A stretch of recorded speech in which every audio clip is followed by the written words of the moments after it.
Primera de Juan 5:1. Dice la palabra a la gloria de Dios, Padre, Hijo y Espíritu Santo. Dice así: todo aquel que cree que Jesús es el Cristo es nacido de Dios. Y todo aquel que ama al que engendró, ama también al que ha sido engendrado por él. En esto conocemos que amamos a los hijos de Dios, cuando amamos a Dios y guardamos sus mandamientos.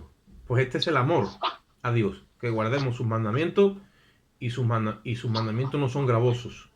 Porque todo lo que es nacido de Dios vence al mundo. Y esta es la victoria que ha vencido al mundo, nuestra fe.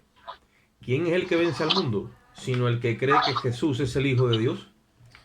Este es Jesucristo que vino mediante agua y sangre. No mediante agua solamente, sino mediante agua y sangre. El Espíritu es el que da testimonio, porque el Espíritu es la verdad. Porque tres son los que dan testimonio en el cielo: el Padre, el Verbo y el Espíritu. Y estos tres son uno. Y tres son los que dan testimonio en la tierra: el Espíritu, el agua y la sangre. Estos tres concuerdan. Si recibimos el testimonio de los hombres, mayor es el testimonio de Dios, porque este es el testimonio con el que Dios ha testificado acerca de su Hijo. El que cree en el Hijo de Dios tiene el testimonio en sí mismo. El que no cree a Dios le ha hecho mentiroso, porque no ha creído en el testimonio que Dios ha dado acerca de su Hijo. Y este es el testimonio: que Dios nos ha dado vida eterna y que la vida está en su Hijo. El que tiene al Hijo tiene la vida. El que no tiene al Hijo no tiene la vida. Parece un trabalengua, ya lo hablamos más adelante. Estas cosas os he escrito a vosotros para que creáis en el nombre del Hijo de Dios, y para que sepáis que tenéis vida eterna, y para que creáis en el nombre del Hijo de Dios. Y esta es la confianza que tenemos en Él, que si pedimos alguna cosa conforme a su voluntad, Él nos oye. Y sabemos que si Él nos oye en cualquier cosa que pidamos, sabemos que la petición que le hayamos hecho nos ha sido concedida. Si alguno viere a su hermano cometer pecado que no sea de muerte, pedirá y Dios le dará vida. Esto es para los que cometen pecado que no sea de muerte. Hay pecado de muerte por el cual yo no digo que se pida. Toda injusticia es pecado, pero hay pecado no de muerte. Sabemos que todo aquel que ha nacido de Dios no practica el pecado, pues aquel que fue engendrado por Dios le guarda y el maligno no le toca. Y sabemos que somos de Dios y el mundo entero está bajo el maligno. Pero sabemos que el Hijo de Dios ha venido y nos ha dado entendimiento para conocer al que es verdadero. Y estamos en el verdadero, en su Hijo Jesucristo. Este es el verdadero Dios y la vida eterna. Hijitos, guardaos de los ídolos. Vamos a orar. Padre, te damos gracias por tu infinito amor y misericordia, y te rogamos, Señor, que tú abras nuestro entendimiento, no solo para creer y entender que la vida está en tu Hijo, como dice la palabra, sino también, Dios mío, para entender el propósito eterno que tú te has trazado con cada uno de nosotros. Ubícanos en la cruz, Señor, y expande tu visión sobre cada uno de nosotros, para que en tu justicia podamos entender, Dios mío, tu plan, tu proyecto y tu propósito en esta hora, Padre. Te damos gracias y en ti esperamos, en el nombre de Jesús. Amén y amén. Hay micrófonos abiertos, vamos a ver. ¿Está el micrófono? No, ya están todos cerrados. Vale, bien. Empieza Juan diciendo en el capítulo 5 que todo aquel que cree en Jesús, que Jesús es el Cristo, es nacido de Dios. Esto es una repetición continua que viene el apóstol o el Espíritu Santo a través del apóstol repitiendo desde el principio. ¿Qué significa que creer que Jesús es el Cristo te lleva a ser nacido de Dios? Significa creer que en la encarnación de Dios, creer en que Dios se ha manifestado en carne en la persona de Jesús. Aquel Mesías que tanto fue profetizado y prometido al pueblo de Israel se hizo una realidad en la persona de Jesús de Nazaret. Nosotros hemos creído que Dios se ha encarnado literalmente en Cristo y que en su carne ha pagado por todos nuestros pecados. Esa es, digamos, como la base o la piedra angular que le ha dado, en este caso, autoridad a Dios. ¿Para qué? Para hacernos nacer de nuevo.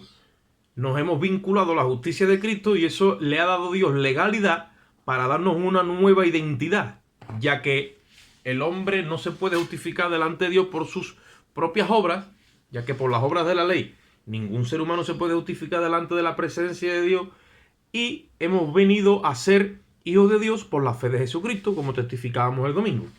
Ahora, todo aquel que ha creído a eso, dice la Biblia, que es nacido de Dios. Y todo aquel que ama al que engendró, ama también al que ha sido engendrado por él. Es la misma tónica toda la epístola. Amamos a Dios porque es el sentir que nos pone el Espíritu y participamos de su justicia. Solo, única y exclusivamente, lo único que tenemos es la justicia de Cristo. ¿Y eso a qué te lleva?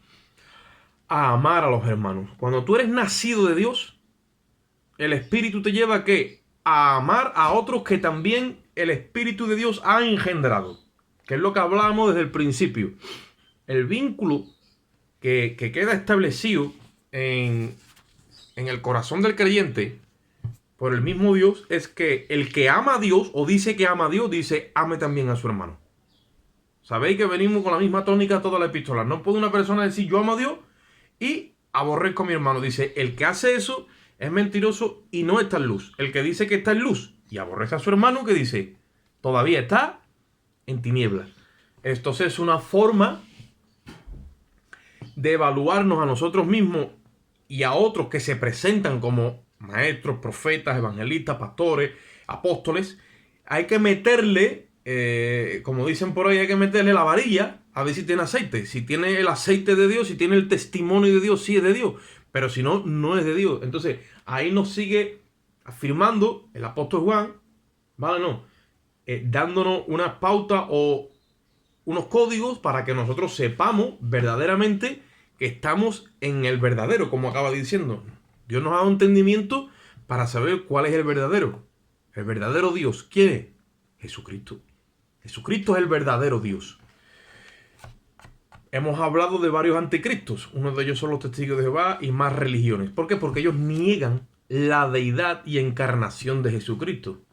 Por eso automáticamente sabemos que son que anticristos, o sea, se anteponen a Cristo. Cristo vino a revelarnos al Padre, hecho carne, y ellos se anteponen a esa revelación. Entonces, todo espíritu que no confiesa que Jesús es el Cristo, dice la Biblia, no es de Dios, porque no confiesa que Jesús es el Cristo venido en carne. Y todo espíritu que sí lo confiesa, entonces es de Dios. ¿Por qué nosotros podemos confesar que Jesús, por qué podemos confesar que Jesús es el Hijo de Dios? Porque hemos nacido de nuevo y tenemos esa revelación dentro de nosotros. Dice la Biblia que nadie puede llamar a Jesús Señor sino por el Espíritu. Por eso tú vas a ver que los testigos de Jehová, aunque quieren, pero no pueden decir que Jesús es el Señor. Dicen Jesús es el Hijo de Dios, pero no dicen Jesucristo es el Señor, porque no tienen el Espíritu que les revela esa verdad. Cuando dice Jesucristo es el Señor, significa Jesucristo es mi amo, Jesucristo es mi rey, Jesucristo es mi redentor, me ha comprado y yo le sirvo. No pueden decir eso. Ellos cogen el aval de Jesucristo, como dicen, como si fuera un aval, y ahora a ese aval le intentan añadir obras continuamente para salvarse. Esa es la famosa ecuación de el sacrificio de Jesucristo más mis obras igual a salvación. Que esa ecuación está errada, porque todo aquel que la practica no se siente completo y no tiene certeza de salvación. Nunca la tiene ni la tendrá. Y más cuando está al borde de la muerte. No tienen certeza de salvación. Ahora, el que es nacido de Dios, como dice ahí, no solamente ama a Dios y participa de su justicia, sino que ¿qué? Que ama al hermano. Por eso tú vas a ver que todas estas religiones y todos estos anticristos, al final, las doctrinas que tienen son divisorias. Dividen, hacen asesión de personas, expulsan a las personas, le mantienen la distancia, le mantienen le niegan el saludo. Todo ese tipo de disciplina, entre comillas, o de trato, no es de Dios. Porque llegan a aborrecer al hermano. Ahí está diciendo eso el apóstol. Dice, en esto conocemos que amamos a Dios. En esto conocemos que amamos a los hijos de Dios. Dice, cuando amamos a Dios y guardamos sus mandamientos. Es como un trabalengua, pero si tú te detienes a pensar y a evaluar cada cosa que dice, todo encaja en su orden. Dice, pues este es el amor a Dios, que guardemos sus mandamientos. hay dos mandamientos que Juan siempre está destacando sobre todas las cosas. El amor a Dios y qué más, dice, y al prójimo, que él te lo identifica con el hermano. Cuando Dios engendra a un prójimo mío, a quien sea, lo engendra de nuevo como me engendró a mí, esa persona tiene mi espíritu. Yo automáticamente empiezo a amar a esa persona como mi hermano que ella. Como cuando tú has visto que tus hermanos, los que han visto que sus papás han engendrado más hermanos, ya eso forma parte de su vida, son sus hermanos. Literalmente. Entonces, en la vida de la familia del espíritu es lo mismo. Yo amo a Dios y amo a los que Dios engendra. Una persona que no ama a los que Dios engendra no puede ser de Dios. Ahora, que ponga todas las excusas que quiera. No son válidas. Son personas que tienen ahí engendrado algo malo. Y venimos hablando de Caín, venimos hablando del homicidio. Hay homicidio en el espíritu, acordaros, no es homicidio físico, es en el espíritu, pero es igual de real que si fuera físico. Es matar a una persona espiritualmente, atacar a una persona, hacerle difamación, desacreditarla, tirarle su reputación por los suelos. Todo eso es matar. Eso no es de Dios. Eso es, como dice la palabra, practicar el pecado. El que practica el pecado, ahí dice bien claro de quién es. Es del diablo. Porque el que es nacido de Dios, practica la justicia. Además, no peca, no puede. Una persona que es nacida de Dios no se puede ir en contra de su hermano. Eso es contra natura. El espíritu no te lleva a ti a irte en contra de tu hermano por muchos argumentos que tú tengas. Eso es contra natura. Una persona nacida de Dios está diseñada para amar a los hermanos, pase lo que pase. Eso es lo que Juan está enseñando aquí. Que dice en el versículo 4, porque todo el que es nacido de Dios vence al mundo. Y esta es la victoria que ha vencido el mundo, nuestra fe. ¿Por qué? Porque nuestra fe es la que el Espíritu Santo nos trae de Cristo. Jesucristo dijo, cuando el Espíritu Santo venga, Él os guiará toda la verdad y os hará saber todas las cosas que han de venir. Porque tomará del Padre, o sea, tomará de lo mío y os lo hará saber. Dice, porque todo lo que el Padre tiene es mío. Entonces el Espíritu toma de la fe de Cristo y nos hace vivir por esa fe. Cuando nosotros tenemos la participación de la fe de Cristo, vencemos al mundo. Porque esa es nuestra victoria. ¿Cuál? Dice, nuestra fe. ¿Y nuestra fe de quién es? De Cristo.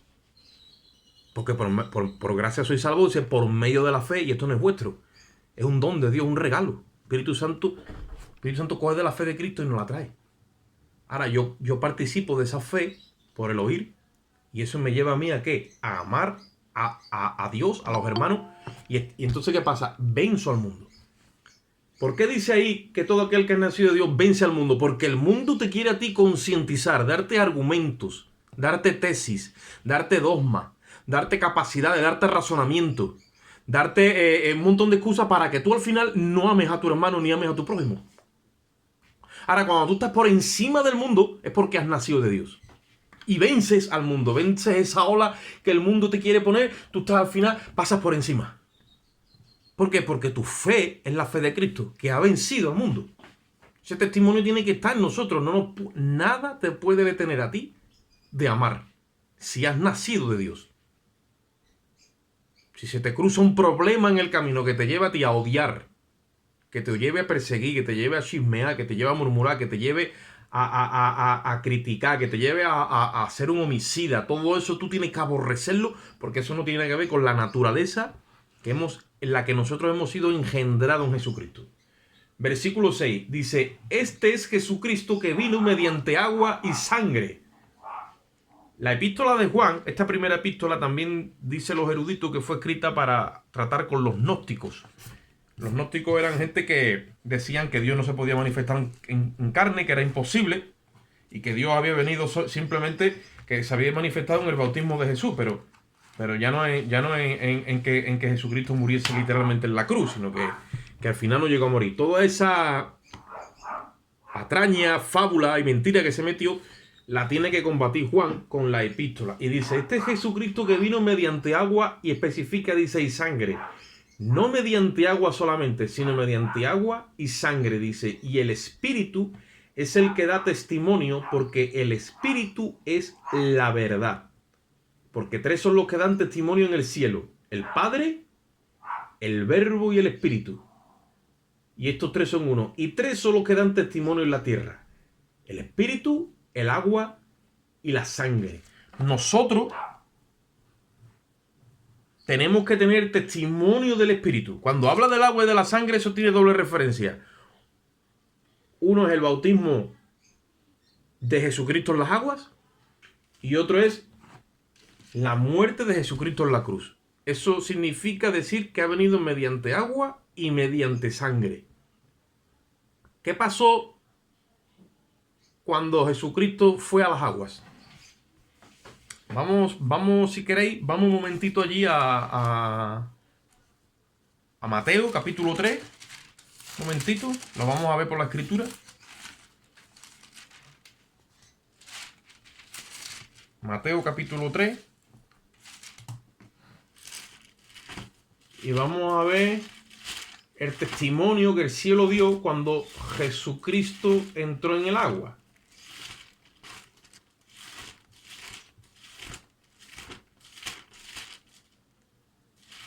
Mateo 3.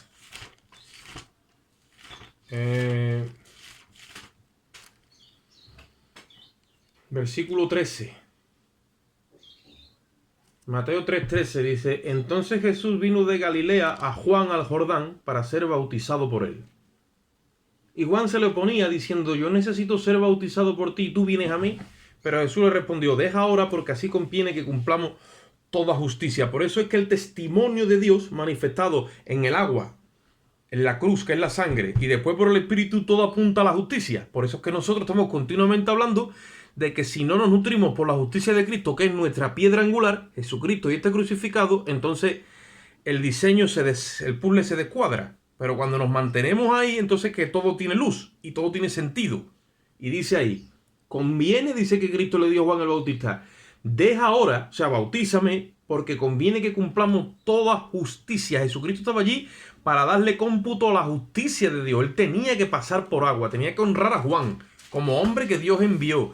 Tenía que bautizarse como testimonio de que venía a identificarse con la raza caída y pasó por allí como un pecador más, porque todos los que iban al bautismo de Juan era señal de arrepentimiento. Y solamente se arrepentían los pecadores. O sea, toda esa travesía la hizo Cristo para dar testimonio del agua. Y dice, y entonces le dejó, y en el versículo 16 dice: y Jesús, después de haber sido bautizado, subió luego del agua, y he aquí que los cielos fueron abiertos. Mira cómo el cielo testificó acerca de lo que pasó allí, y dice que se oyó, fueron abiertos y vio al Espíritu de Dios descender como paloma que venía sobre él, y hubo una voz del cielo, oye esto, que decía: este es mi Hijo amado, en quien tengo complacencia. O sea, el cielo, que en el cielo son tres los que dan testimonio: el Padre, el Verbo y el Espíritu Santo, testificó de lo que empezó a pasar en la tierra. Y aquí tenemos tres señales: el agua, la sangre y el Espíritu.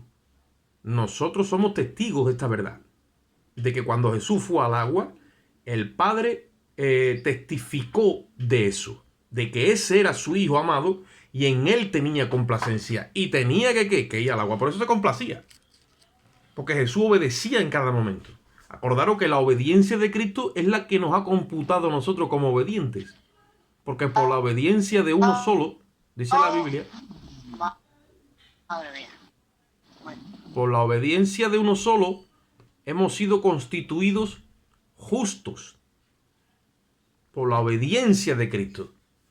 Y Cristo fue al Jordán a respaldar y a recibir el ministerio o el mensaje de Juan el Bautista. Ahora, si vamos a Juan, Evangelio de Juan, capítulo 19, versículo 34, otro momentito, porque estamos parándonos para dar testimonio por las escrituras de lo que es el agua, la sangre y el espíritu. Juan 19,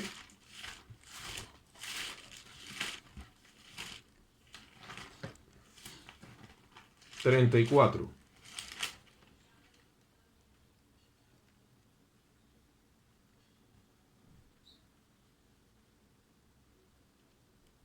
¿Estáis allí? Sí, ¿no? Juan 19:34 dice esto. Pero uno de los soldados le abrió el costado con una lanza. Y al instante salió sangre y agua. Y el que lo vio, que en este caso es el mismo que escribió que Juan, dice, da testimonio. Y su testimonio es verdadero. Y él sabe que dice la verdad, para que vosotros también creáis. Estas cosas sucedieron para que se cumpliese la escritura, no será quebrado hueso suyo. Y también otra escritura dice, mirarán al que traspasaron. ¿Qué es lo que dice que salió del costado de Jesús? Dice que salió sangre y agua. Eso es otra versión del testimonio de aquí abajo, no de arriba. Mediante agua, mediante sangre y mediante el Espíritu. El bautismo de Cristo es una realidad que testificó el Padre. Había aquí el agua para cumplir con toda justicia. Número 1, obediencia. Número 2, honrar a los hombres de Dios. Ahora, ese agua y esa sangre testifican de la muerte del Señor. ¿Por qué? Dice la ley de Moisés, el alma que pecare, esa morirá. Jesucristo vino a cubrir el lugar de las almas que habían pecado. Por lo tanto, su destino era la muerte y tenía que morir tanto en su humanidad, después en su alma. Él bajó a los infiernos y allí ya tendríamos que hacer otro estudio, pero allí ya no lo pudieron retener porque se descubrió y se vio que él nunca había pecado. Pero como venía a todos los efectos a cubrir nuestro lugar, en la cruz él tuvo que morir y entregó el Espíritu en manos del Padre. Y dicen los médicos, esto ya es ciencia científica, que cuando un cuerpo literalmente ha muerto, se separa literalmente el agua y la sangre. Normalmente están juntas. Pero cuando muere, hay una separación del agua y de la sangre. Por eso dice, y el que vio esto, que en este caso el apóstol Juan dice, da testimonio. Y el testimonio es verdadero. Cuando el romano pincha al costado de Jesús, dice que sale agua y sangre, testificando de que ha habido muerte literal de Cristo. Ha cumplido con la exigencia de la justicia. La justicia demandaba que había que morir y Jesucristo murió, entregó el Espíritu y después su cuerpo, como dicen los médicos, quedó literalmente separada el agua de la sangre y cuando el costado le es roto, sale el agua para testificar y la sangre de que este hombre está muerto. Lo que demandaba la justicia de Dios. Había una demanda de parte de la justicia de Dios por causa de la ley. La ley, yo le decía esta mañana al hermano, la ley no entiende de barco. La ley dice, usted ha pecado, sí, usted tiene que morir. No le venga con historia, no. Usted ha pecado, usted tiene que morir. Eso dice la ley. Jesucristo vino a cubrir nuestro lugar, el lugar nuestro, como pecadores.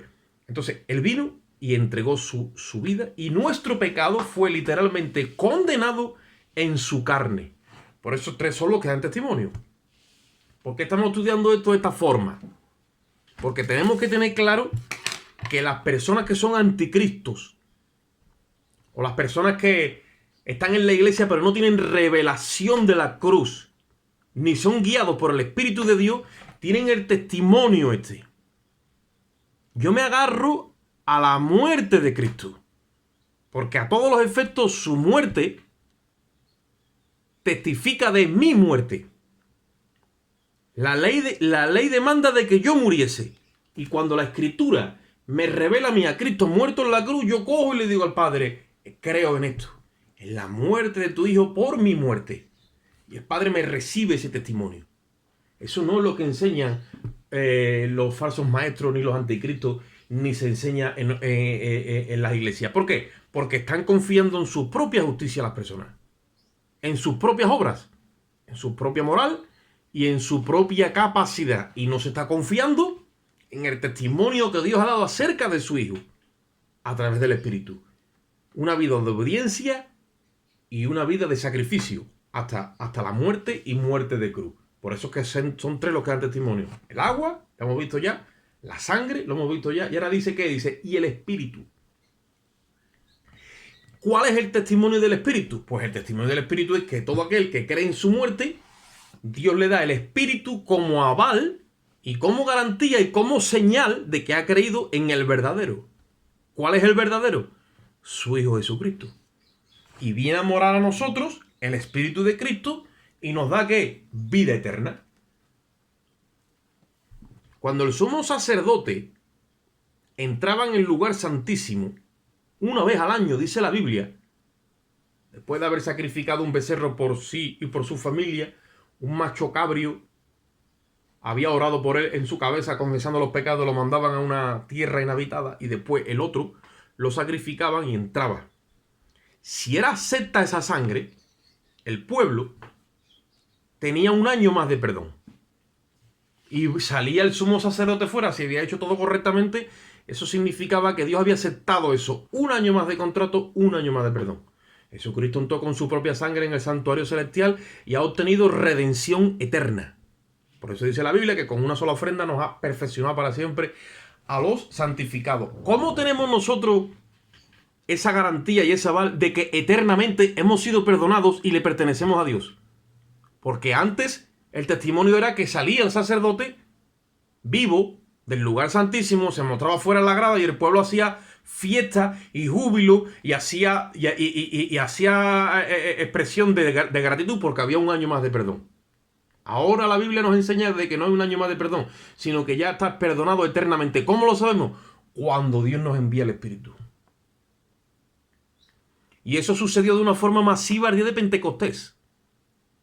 Porque ya no cayó sobre uno, sobre otro, no, cayó sobre 120 a la vez. Testificando de que el sumo sacerdote, en este caso, no el que había entrado en el santuario terrenal, sino que Cristo había ido al de arriba. Ya Cristo estaba como sumo pontífice, el Padre le había recibido la ofrenda en el santuario celestial. Y cuando Dios envía el Espíritu de Cristo, testifica el día de Pentecostés, testifica de que el pueblo ya no recibe un año de perdón, sino que recibe redención eterna por causa de la sangre que ofreció Cristo, que dice que se ofreció a sí mismo al Padre mediante el Espíritu eterno. Le ha dado su Espíritu y el Espíritu de Cristo es eterno, ya no muere más. Entonces el Padre, al recibir una ofrenda que tiene carácter eterno, no hay que estar continuamente ofreciendo porque es una sola ofrenda eterna. Entonces cuando el Padre responde en base a esa ofrenda que es perfecta, ¿cuál es la expresión? Nos ha dado perdón eterno. Nos ha dado redención eterna. Y la redención eterna es por el Espíritu que hemos recibido. Ese Espíritu testifica a nuestro espíritu de que tenemos que vida eterna. Por eso tú lo ves aquí, que dice que si recibimos el testimonio de los hombres, mayor es el testimonio de Dios, porque este es el testimonio con el que Dios ha testificado acerca de su Hijo. El que cree en el Hijo de Dios tiene el testimonio, dice, en sí mismo. Aquí esto no va por papeles, ni por internet, ni por correo electrónico. Esto va de espíritu a espíritu. Y Dios te hace una transferencia aquí adentro. ¿Vale? No te manda ni un millón, no te manda 1.000.000 de euros, ni te manda un chalet. No, te manda su espíritu, testificándote y dándote la garantía de que eternamente has sido redimido o redimida y de que Dios ha aceptado la vida de Cristo en lugar de la tuya. Ahora, ¿por qué comparto? Bueno, no que yo comparta, ¿por qué dice la epístola todo esto? Porque los anticristos no tienen ese testimonio dentro de sí mismos. No tienen sensación de vida eterna. No tienen el testimonio en vigor dentro de su corazón. No lo tienen. Y al no tenerlo, ¿qué es lo que pasa? Pues eso significa no creer a Dios. Como dice aquí, el que no cree a Dios le ha hecho mentiroso porque no ha creído en el testimonio que Dios ha dado acerca de su Hijo. El que no cree que Dios se ha encarnado, en la encarnación de Cristo, el Dios viviente, trino, divino, que es Dios, se ha encarnado en Cristo, el que no cree eso, Dios no se lo puede respaldar por su Espíritu, porque verdaderamente quien nos ha salvado es Dios mismo, quien ha pagado la deuda. Y ese testimonio lo tiene que tener cada creyente en sí mismo. Cuando una persona es nacida de nuevo tiene que llevar toda esta línea que nosotros venimos hablando. Y os voy a decir más. Cuando una persona se ha creído de verdad que Dios la ha perdonado para siempre, no tiene que estar persiguiendo a nadie. Ni tiene que estar enjuiciando a nadie. Ni tiene que estar detrás de nadie, de ningún hermano, ni tiene que estar atacando, ni tiene que estar fiscalizando, ni tiene que estar murmurando, ni tiene que estar asesinando a nadie. ¿Por qué? Porque tiene paz en su corazón. Tiene seguridad, tiene reposo, tiene vida eterna. Cuando las personas tienen vida eterna dentro de sí, se testifica o se da testimonio mediante su proceder, su comportamiento, su actitud, su conducta. Pero cuando esa vida eterna no tiene permanencia, no es permanente, sino que es más bien intermitente, entonces hay unas alteraciones en el comportamiento. Y aquí, ¿qué es lo que nos dice Juan? Que estas cosas se han escrito. ¿Qué pasa? ¿Se ha quedado parado? Se corta. Se corta. Se corta. ¿Y ahora que me voy? Sí, se ha quedado parado. ¿Pero sigue parado? Bueno, parado no, ha ido muy lento. Es la señal, hermano, que se congela. Ah, vale. Me has metido en el congelador, ¿no? Bueno, pues vamos a pedirle al Señor que nos dé más fuego. Aleluya. Dice, Ponle fuego al asunto, Oscar. el que tiene al Hijo tiene la vida. Pero el que no tiene al Hijo, por eso dice, no tiene la vida, porque testifica de que tener al Hijo y tener la vida es una misma cosa. Cuando una persona tiene vida en sí mismo, no entra en muerte. Para que nos entendamos, no entra en muerte. No se separa de Dios, sí, permanece en Dios. Ahora, cuando no hay vida, es cuando empezamos a tener ese comportamiento que tuvo Caín con su hermano, que lo mató. ¿Por qué? Porque las obras de su hermano eran justas y las de él, pues, no eran agradables a Dios. ¿Qué es lo que sucede? La línea de la epístola es esa. Ahora tenemos que entender que la vida eterna está en nosotros y que el que dice que ama a Dios, ame también a su hermano. Que hemos vencido al mundo por la fe de Jesucristo. Que tenemos 3 testimonios en la tierra: el agua, la sangre y el espíritu. Si tenemos revelación de la cruz, todos vamos a participar de la justicia de Cristo. Entonces el cuerpo va a estar unido por el amor de Dios. Pero cuando no hay revelación de la cruz, el cuerpo no se une por el amor de Dios, porque no se puede manifestar el amor de Dios, ya que no estamos todos en luz. Dice la Biblia que el que está en luz, como Él está en luz, entonces sí puede participar de la comunión. Pero cuando no estamos en luz, sino que hay tiniebla, entonces no tenemos comunión los unos con los otros. Se mete el maligno. Y nosotros empezamos entonces a distorsionar la obra de Dios. Entonces hay que pararse firme, ¿vale? Y echar fuera al diablo. El diablo muchas veces se mete en las congregaciones o en la iglesia por los espíritus. Hay que probar los espíritus de los profetas. No creáis a todo espíritu, sino pesad los espíritus. Hay que pesarlo. Y hacerles entender si confiesan que Jesucristo ha venido en carne o no. Si Jesucristo ha venido en carne y esa es la fe del profeta o del líder o del ministro, del que sea, tiene que saber que todos sus pecados han sido pagados en el cuerpo de Jesucristo. No le debemos nada a Dios. Vamos un momentito a Romanos y ahora volvemos a Primera de Juan. Romanos capítulo 8. Un momentito solamente.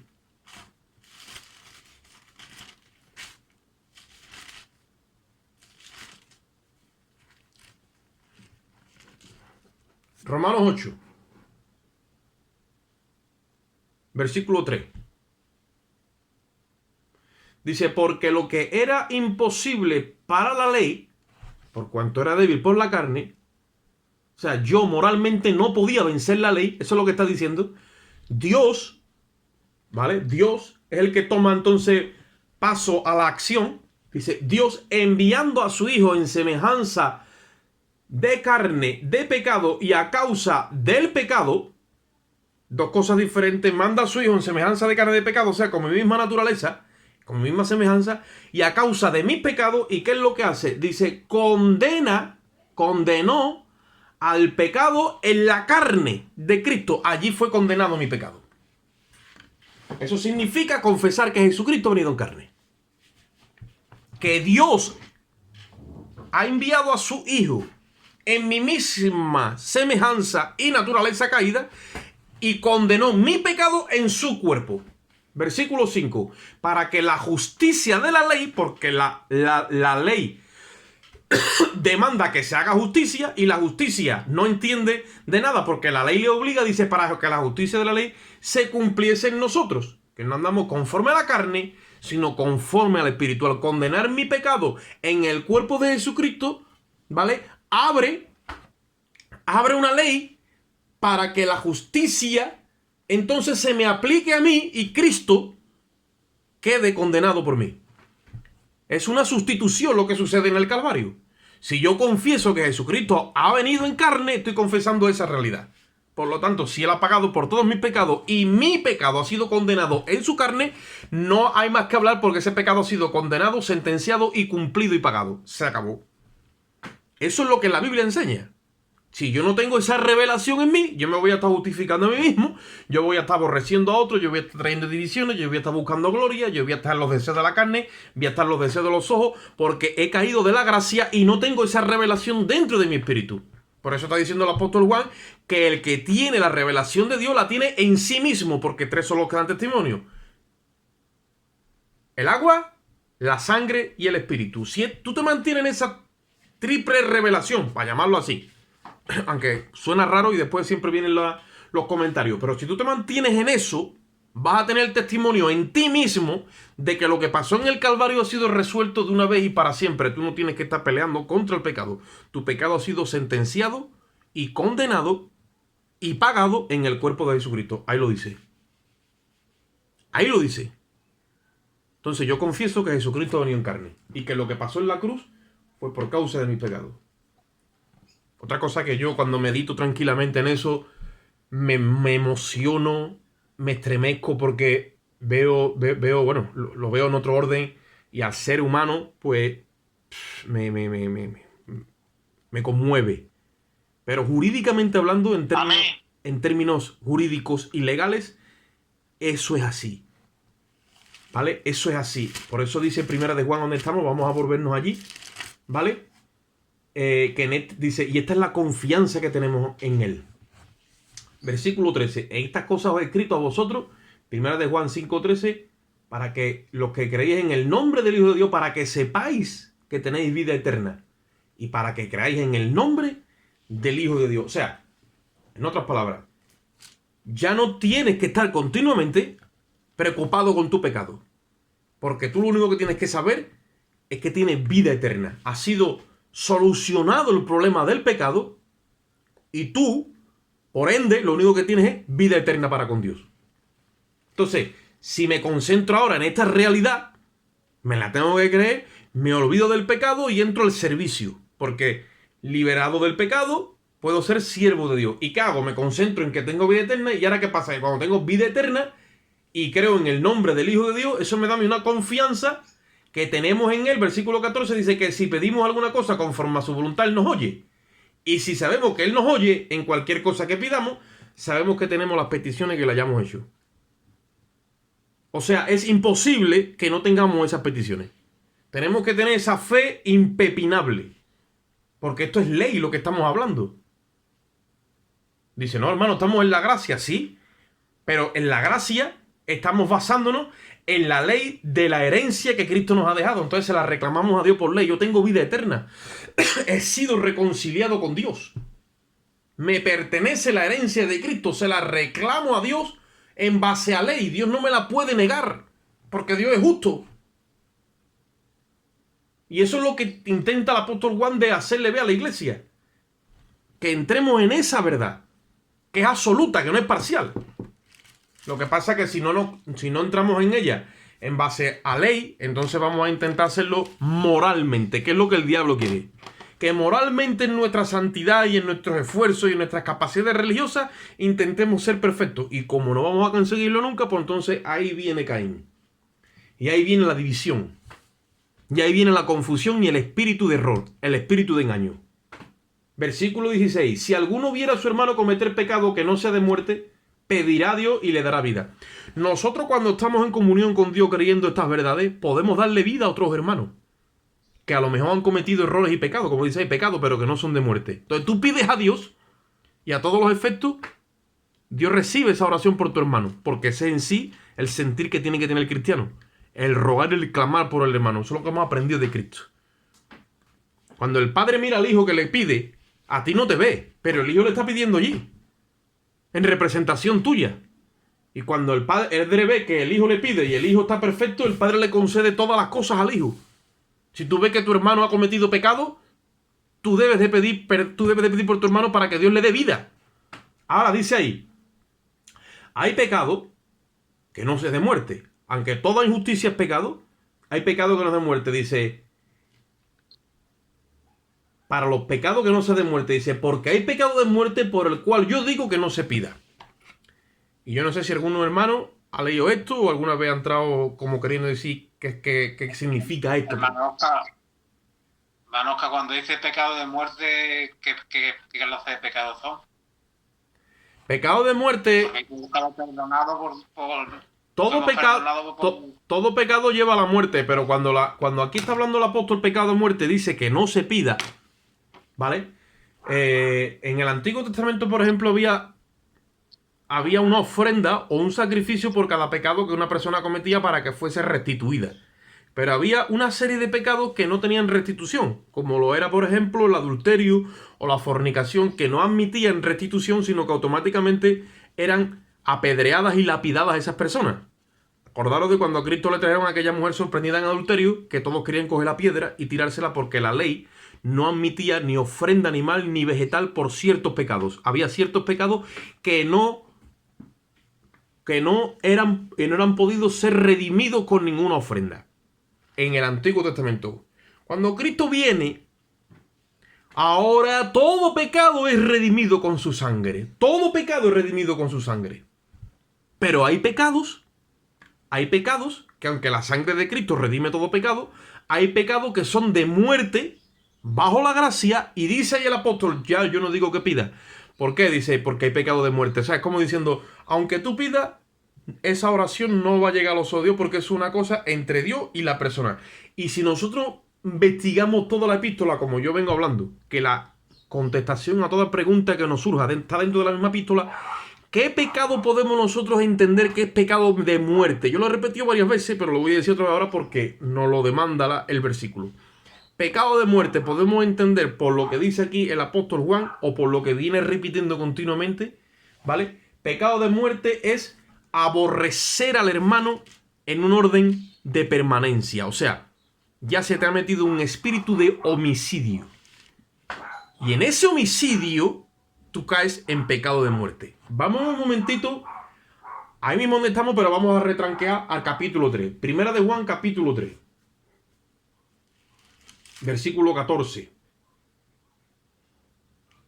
Se corta. Primera de Juan 3, 14. Dice, nosotros sabemos que hemos pasado de muerte a vida en que amamos a los hermanos. Esa es la orden divina y sagrada, amar a Dios y a los hermanos. No se nos puede olvidar eso nunca, porque no amar a los hermanos es pecado capital. Ese es el pecado de muerte, ya lo he dicho. Pecado de muerte es aborrecer al hermano de una forma permanente. Mira lo que dice, versículo 14. El que no ama a su hermano, ¿qué dice? Permanece en muerte. Todo aquel que aborrece a su hermano es homicida. Y sabéis que ningún homicida tiene vida eterna permanente en él. Llega un momento que eso le corresponde ya a Dios y Dios le cierra el grifo. Y cae como en pecado de muerte. Dice, en esto hemos conocido el amor, en que Él puso su vida por nosotros. Nosotros también debemos poner nuestras vidas, como dice, por los hermanos. Si te vas ahora donde estábamos, al capítulo 5 de Primera de Juan, y dice en el 16, hay pecado de muerte por el cual yo no digo que se pida. ¿Cuál es el pecado de muerte? Lo hemos visto. Todo aquel que aborrece a su hermano permanece en muerte. Y todo aquel que aborrece a su hermano es homicida. Y el homicida no tiene vida eterna permanente. Yo sé que hay hermanos que dicen que la salvación no se pierde, y yo eso no entro a discutirlo mucho, pero hay varios aspectos en la palabra en los que hay que cogerlo con pinza porque hay que tener cuidado. Una persona... Y si que no he conocido a Dios bien, ¿no? Dice vida eterna, pero no la tiene permanente. ¿Por qué? Porque ya es una cuestión del Padre con él. ¿No había un versículo que decía que no había conocido a Dios? A la persona que no ama al hermano. No, la persona que dice que anda en luz, pero aborrece al hermano todavía está en tiniebla, dice.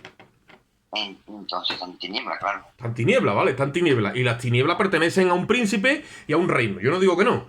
Pero yo no estoy hablando de eso. Yo estoy hablando de que tú y yo tenemos la capacidad de perdonar al hermano si te ha hecho algo.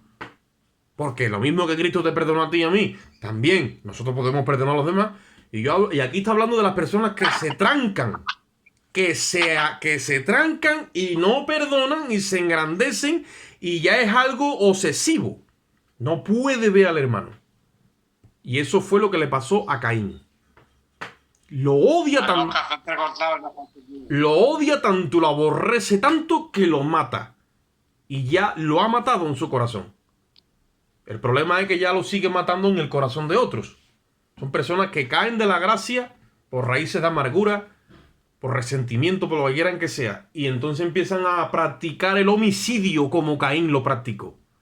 Y empiezan a matar. Hay que tener cuidado, mucho cuidado. Oscar, no se oye. No se oye.